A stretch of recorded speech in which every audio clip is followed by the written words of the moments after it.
Hello dear students, welcome back to our channel the digital educare. আমি তোমাদের ভূগোল বিষয়ের এডুকেটর কিশোর স্যার।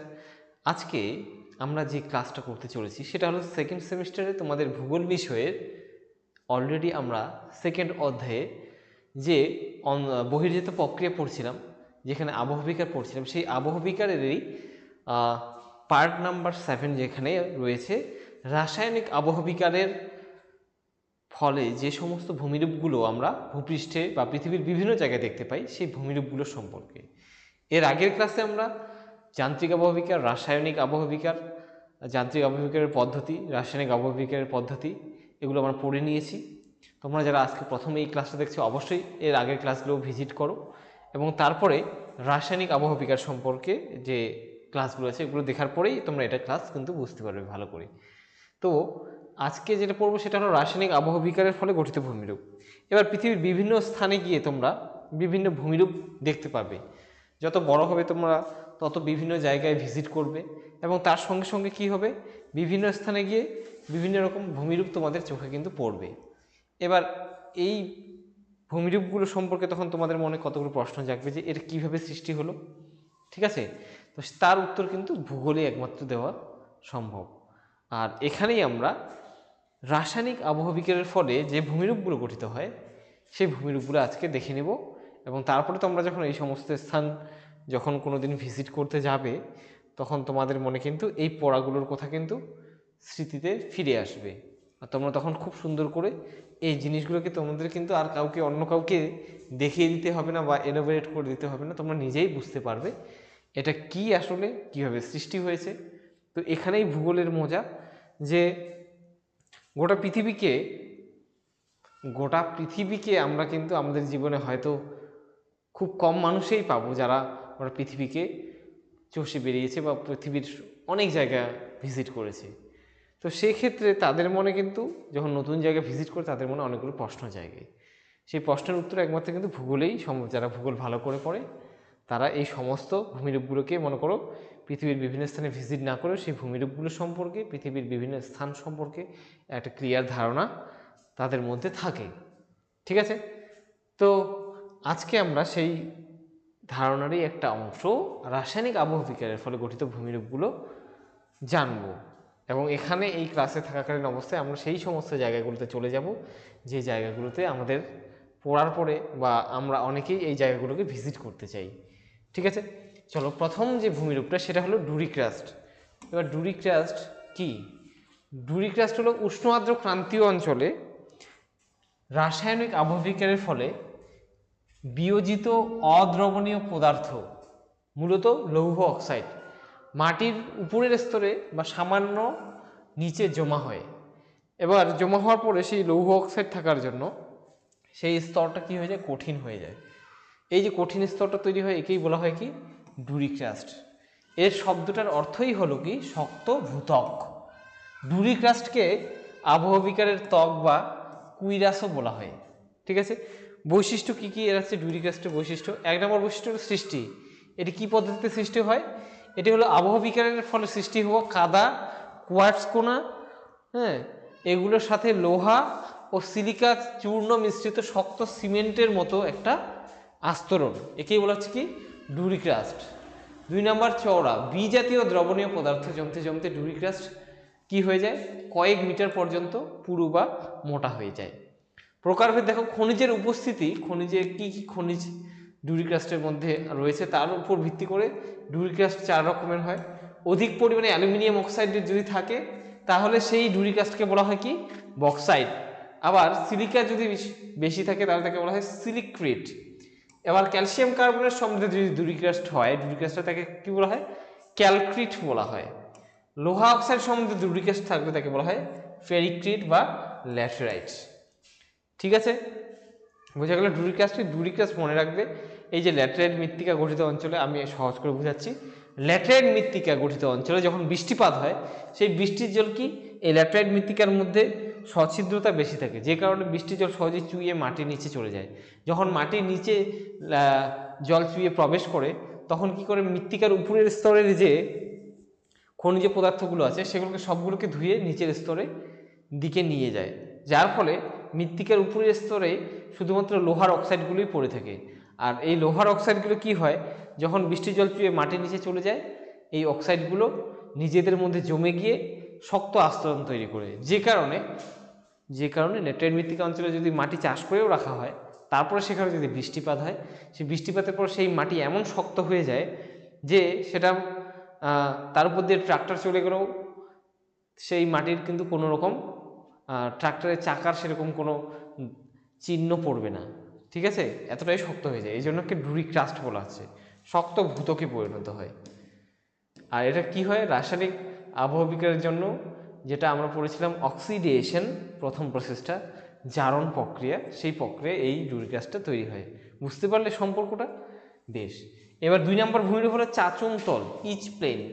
ঠিক আছে, এই ইচ প্লেন বা চাচন তল কি, শুষ্ক অঞ্চলে এক বা একাধিকবার গভীর আবহবিকার ঘটে যাওয়ার পর পরবর্তীকালে প্রাকৃতিক শক্তির সাহায্যে আবহবিকার প্রাপ্ত পদার্থের সম্পূর্ণ বা আংশিক অপসারণের ফলে যে সমতল পৃষ্ঠের সৃষ্টি হয় তাকে বলা হয় চাচন তল। কি হয়, গভীরভাবে যখন আবহবিকার হবে, তারপরে সেই আবহবিকার প্রাপ্ত পদার্থের আংশিক বা সম্পূর্ণরূপে অপসারণ অর্থাৎ সেখান থেকে সরে যাবে, তখন যে জায়গাটা দেখা যাবে সেটাকে বলা হয়, মানে চেঁচে দিল, যেরকম দাড়ি চেঁচে দিলে তারপরে যেরকম দেখা যাবে, সেরকম মনে করো যে এই যে ভূপৃষ্ঠের উপরে আবহবিকার প্রাপ্ত যে শিথিল পদার্থগুলো আছে সেগুলোকে যেন চেঁচে যখন সরে যাবে, যখন সেগুলো সেখান থেকে অপসারিত হবে, তখন যে ভূমিরূপটা দেখা যাবে তখন তাকে বলা হবে চাচনতল। ভৌগোলিক চাচনতল, এই কথাটি ভৌগোলিক জে ওয়েল্যান্ড 1934-এ এটা ব্যবহার করেছিলেন। বৈশিষ্ট্য কি, উচ্চতা একাধিকবার আবহবিকার, তারপরে নগ্নিভবন, এইভাবে পরপর ঘটার পরে ভূমিরূপটির উচ্চতা কি হয়, হ্রাস পায়।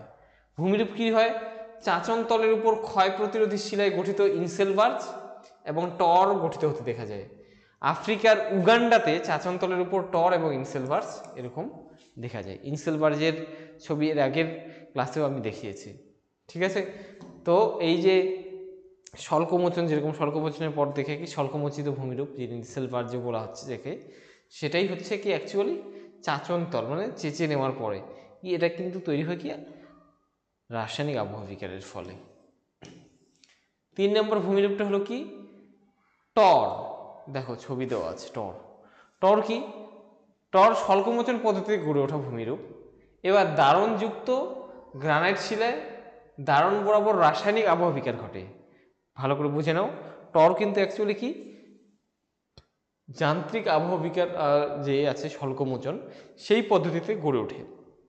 এর পরবর্তীকালে তার মধ্যে যে ফাটলগুলো আছে, সেই ফাটলগুলোর মধ্যে যেটু গ্রানাইট শিলায় গঠিত, সেই ফাটলগুলোর মধ্যে রাসায়নিক আবহবিকারের ফলে শিলা ক্ষয় পেয়ে এর মধ্যে কতগুলি কেন্দ্রিক শিলা সৃষ্টি হয়, ঠিক আছে। এই যে ক্ষয় পাওয়ার পরে কতগুলো শিলা থাকে যেগুলো কেন্দ্রীভূত হয়ে থাকে, জমা হয়ে থাকে।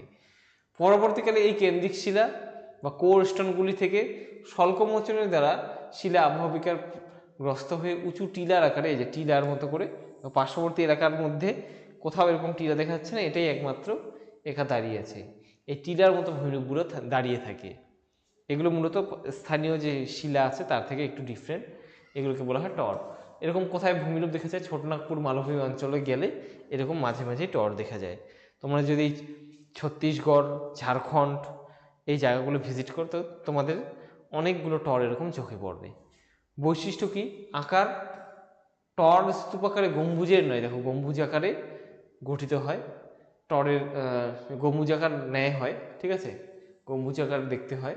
স্বল্পমোচন প্রক্রিয়ার কারণে টর গোলাকার আকৃতির হয়। গর্ত, টরগুলির মাঝে মাঝে শিলা আবহবিকার গ্রস্ত হয়ে অপসারিত হলে টরের মাঝখানে এরকম মাঝে মাঝে গর্ত দেখা যায় অনেকগুলি, ঠিক আছে। তারপরে আছে কি মেডস। মেডস কি, গ্রানাইট শিলা গঠিত উচ্চ ভূমিভাগে ভৃগু ঢালের খাঁজে আবহবিকার গ্রস্ত শিলাখণ্ড যখন এই ভৃগু ঢালের খাঁজে যখন সঞ্চিত হয়, তখন যে ভূমিরূপটা গড়ে তোলে তাকে বলা হয় মেডস। আকৃতি কীরকম, আকৃতি গভীর আবহবিকারের সাহায্যে গড়ে ওঠার কারণে মেডসগুলির মাথা শঙ্কু আকৃতির হয়, শঙ্কু আকৃতির এরকম হয়ে থাকে। এবার পিডমন্ট সমভূমি কি, ভৃগু ঢালে আবহবিকারগ্রস্ত শিলাখণ্ড সঞ্চিত হয়ে পিডমন্ট সমভূমির সৃষ্টি হয়। এই সমভূমির উচ্চতা 2 থেকে 3 মিটার পর্যন্ত হয়। ঠিক আছে। দক্ষিণ অস্ট্রেলিয়ার গালফ অঞ্চলে এরকম পিডমন্ট দেখা যায়। গম্বুজ পৃষ্ঠ কি? রানওয়ার। বৈষম্যমূলক ক্ষয়কাজের ফলে ক্ষয় প্রতিরোধী গ্রানাইট শিলা বা নিচের স্তরে আবহবিকার দ্বারা কম প্রভাবিত হয়। আবহবিকারগ্রস্ত পার্শ্ববর্তী নরম শিলাস্তর, পাশের যে নরম শিলাস্তর সেগুলো অপসারিত হয়ে যাওয়ার পরে গ্রানাইটের যে স্তর সেটা গম্বুজ আকারে অবস্থান করে। ভূপৃষ্ঠে এরূপ অল্প প্রকাশিত ভূমিরূপকে গম্বুজ পৃষ্ঠ বা রানওয়ার, এটা হবে রানওয়ার বলা হয়। ঠিক আছে। বৈশিষ্ট্য কি? গম্বুজ পৃষ্ঠ মুখ্যত পৃথিবীর ক্রান্তীয় সমভূমিগুলিতে আবহবিকারগ্রস্ত যে শিলা আছে তার উপরে দেখা যায়। এর ঢাল কি? গম্বুজ পৃষ্ঠ স্বল্প ঢালযুক্ত হয়, আর আফ্রিকার দক্ষিণ ভাগে এরকম ভূমিরূপ দেখা যায়। ঠিক আছে, ইম্পর্টেন্ট প্রথমেরগুলো। এরপরে যেটা রয়েছে সেটা হলো কি? খাড়া পৃষ্ঠ বা ক্লিফ। ক্ষয় প্রতিরোধী যে শক্ত ল্যাটেরাইট বা শিলা বা মৃত্তিকা বা ডুরিক্রাস্ট রয়েছে সেখানে ক্ষয় প্রতিরোধের সাহায্যে খাড়া পাড় রূপে অবস্থান করে। সাধারণত ল্যাটেরাইট শিলার নিচে লোহিত মৃত্তিকা থাকলে এই লোহিত মৃত্তিকা প্রবল বৃষ্টিতে ধৌত প্রক্রিয়া অপসারিত হয়ে খাড়া পাড়, এই যে খাড়া পাড় গঠিত হয়। এটা দেখা যায় আমাদের পশ্চিম মেদিনীপুর জেলার কাছে শিলাবতী নদীতে এরকম দেখা যায়। হুডস কি? হুডস হচ্ছে বৈষম্যমূলক আবহবিকারের কারণে ছোট বড় বিভিন্ন আকৃতির শিলা ভূমিরূপের উপর অবশিষ্টভাবে থেকে যায়। এগুলোকে বলা হয় কি? হুডুমব্লা বা হুডুস। উদাহরণ হিসাবে সাহারা, কালাহারি, তারপরে রাব আল খালি সহ বিভিন্ন মরুভূমিতে এরকম হুডুস দেখা যায়। মৌচাকের মতো গর্ত বিশিষ্ট শিলাপৃষ্ঠ। এই যে শিলাপৃষ্ঠ কোনো কোনো খনিজের রাসায়নিক আবহবিকারের দ্বারা এর মধ্যে কি গর্তের সৃষ্টি হয়, বিয়োজিত হয়ে অসংখ্য এরকম মৌচাকের মতো গর্ত বিশিষ্ট ভূমিরূপ তৈরি হয়, যেগুলোকে বলা হচ্ছে কি? হ্যাঁ, মেঘালয় রাজ্যের শিলংয়ে মৌসুমাই গুহা সংলগ্ন অঞ্চলে এরূপ শিলাপৃষ্ঠ দেখা যায়। ল্যাটেরাইট স্ট্রাকচার কি? গভীর রাসায়নিক আবহবিকারের কারণে বা ভৌমজলপৃষ্ঠে ওঠানামার কারণে উষ্ণ ও শুষ্ক এবং আর্দ্র জলবায়ু অঞ্চলে কাদার মতো লাল থকথকে ল্যাটেরাইট মাটির লেয়ার দেখা যায়। একেই বলা হচ্ছে কি? ল্যাটেরাইট। ছোটনাগপুর মালভূমি যেরকম বললাম, এর পশ্চিম ভাগে এরকম অসংখ্য ল্যাটেরাইট মৃত্তিকা গঠিত অঞ্চল দেখা যায়। এবার ইম্পর্টেন্ট হচ্ছে যেটা কি? টেরারোসা। যে টেরারোসা কি? এই যে ছবি, টেরারোসা একটা ইতালীয় শব্দ, মনে রাখবে, এটা কোনো ইন্ডিয়ান ল্যাঙ্গুয়েজে ইউজ হয় না। টেরারোসা একটা ইতালীয় শব্দ যার অর্থ হলো লোহিত মৃত্তিকা। টেরার অর্থ হলো মৃত্তিকা আর রোসার অর্থ হলো লাল। ভূপৃষ্ঠের জলের সাথে যখন চুনাপাথরযুক্ত অঞ্চলে লোহা সমৃদ্ধ মৃত্তিকা থাকে তখন সেগুলো দ্রবীভূত হয়ে যায়। এবার চুনাপাথর গঠিত অঞ্চলে চুনের রং কি? সাদা। তার মধ্যে যদি লোহা অক্সাইড থাকে তাহলে সেই চুনাপাথর মিশ্রিত জল মাটির রংটা কীরকম হয়? লোহিত বা লাল বর্ণের। এর লাল বর্ণের সূক্ষ্ম লোহাকণা সমৃদ্ধ যে আস্তরণটা, কাদার মতো আস্তরণ তৈরি হয়, এই যে দেখতে পাচ্ছ পাশের ছবিতে, এটাকে বলা হচ্ছে কি? টেরারোসা। ব্রাজিলে খুব বেশি দেখা যায় এগুলো। এবার গ্রাইক্স অ্যান্ড ক্রিনস কি? এই যে ছবিটা দেখতে পাচ্ছ, এটাও ইম্পর্টেন্ট পরীক্ষার জন্য। ঠিক আছে, গ্রাইক্স অ্যান্ড ক্রিনস কি? কার্স অঞ্চলে যেখানে চুনাপাথর গঠিত অঞ্চল আছে সেই জায়গাগুলিতে রাসায়নিক আবহবিকারের ফলে যে চুন যে আছে, চুন কি হয়? চুন কতগুলো ফাটলযুক্ত বা দারণযুক্ত হয়ে থাকে চুনাপাথরের এই যে উপরিপৃষ্ঠটা। তখন সেই দারণের মধ্যে কার্বনিক অ্যাসিডের দ্রবণ মিশ্রিত হয়ে কার্বনিক অ্যাসিডের বিক্রিয়া সেই চুন দ্রবীভূত হয়ে কি প্রবাহিত হয়ে যায়। আর সমগ্র এলাকাটা জুড়ে এরকম করে কি দারণ বিশিষ্ট কতগুলো বা ফাটলযুক্ত বা এরকম চ্যানেল বিশিষ্ট ভূমিরূপ তৈরি করে। আর একসময় সমস্ত যে অঞ্চলটি আছে যেটা উচ্চভূমি ছিল সেটা এরকম করে খাদ বিশিষ্ট এরকম গভীর নালার মতো করে খাদ বিশিষ্ট হয়ে যায়। ঠিক আছে, টেবিল আকারে গঠিত এরকম উচ্চভূমিগুলি যেগুলি দ্রবণ প্রক্রিয়ায় বিভিন্ন খাদ দ্বারা বিভক্ত হয়, খাদগুলিকে বলা হয় গ্রাইক্স। আর যে জায়গাগুলো সেই ক্ষয়কে প্রতিরোধ করে এরকম করে উঁচুভাবে দাঁড়িয়ে থাকে তাদেরকে বলা হয় ক্লিনস। ঠিক আছে, তাহলে এই গর্তগুলো এখানে যে ছবিটি দেখতে পাচ্ছি, গর্তগুলো হলো কি এক একটা গ্রাইক্স, গভীর খাত বা গ্রাইক্স। আর যে ক্ষয় প্রতিরোধী যে শিলাগুলো দেখতে পাচ্ছ সেগুলিকে বলা হয় কি? ক্লিনস।